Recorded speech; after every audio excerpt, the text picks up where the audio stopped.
ನಿನ್ನೆ ರಾತ್ರಿ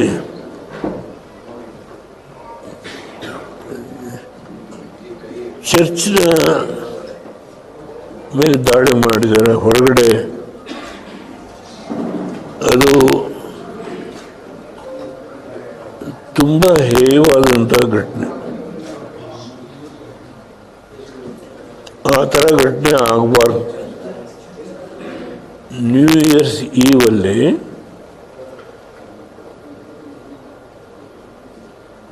ಆ ರೀತಿ ಒಂದು ಘಟನೆ ಆಗಿರ್ತಕ್ಕಂಥದ್ದು ನಾವೆಲ್ಲರೂ ಖಂಡಿಸಬೇಕಾದ್ದು. ನಾನು ತುಂಬ ನೋವಿಂದ ಮಾತಾಡ್ತೇನೆ. ಈ ದೇಶದಲ್ಲಿ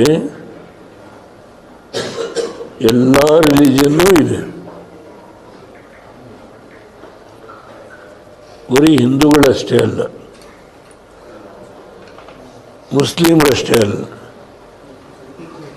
ಕ್ರಿಶ್ಚಿಯನ್ಸ್ ಇದ್ದಾರೆ, ಪಾದ್ರಿಗಳಿದ್ದಾರೆ, ಜೈನ್ಸ್ ಇದ್ದಾರೆ,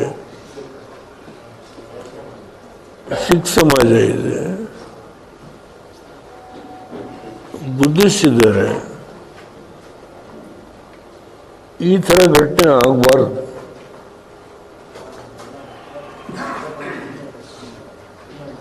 ಇಂಥ ಘಟನೆ ಆಗದ್ರಿಗೆ ಯಾವ ರಾಜ್ಯ ಸರ್ಕಾರವೂ ಯಾವ ಕೇಂದ್ರ ಸರ್ಕಾರವೂ ನನಗೆ ಸಂಬಂಧ ಇಲ್ಲ. ಇಂಥ ಘಟನೆ ಆಗದ ರೀತಿ ಬಹಳ ಕಠಿಣವಾದ ಕ್ರಮ ತೆಗೆದುಕೊಳ್ಬೇಕಾದ್ದು ಅತ್ಯಂತ ಅವಶ್ಯಕ. ಈ ಘಟನೆಗೆ ಯಾರು ಕಾರಣ ಇದ್ದಾರೆ ಅವರ ಮೇಲೆ ಬಹಳ ಕಾಠಿಣ್ಯವಾದಂಥ ಕ್ರಮವನ್ನು ತೆಗೆದುಕೊಳ್ಬೇಕು ಅಂತ ಹೇಳಿ ನಾನು ನಿಮ್ಮ ಮುಂದೆ ಪ್ರಸ್ತಾಪ ಮಾಡ್ತೇನೆ.